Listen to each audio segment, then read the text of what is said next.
ভাৰত চৰকাৰ যে মই যে ইমান গান লিখিলোঁ এতিয়ালৈকে, সেইটো ভাৰত চৰকাৰে স্বীকৃতি দিব নেকি? This is my language, this is Assamese, I am N Assamese, মই অসম হয়, সেইটো ভাৰত চৰকাৰে স্বীকৃতি দিব নোৱাৰে।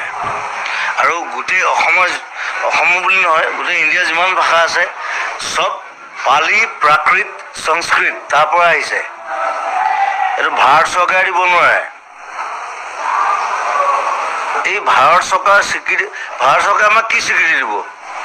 আমি চব দি আছোঁ, আমি তেল দি আছোঁ, আমি চাহ দি আছোঁ, গড় দি আছোঁ, ৰাইন দি আছোঁ, জুবিন গাৰ্গ দি আছোঁ।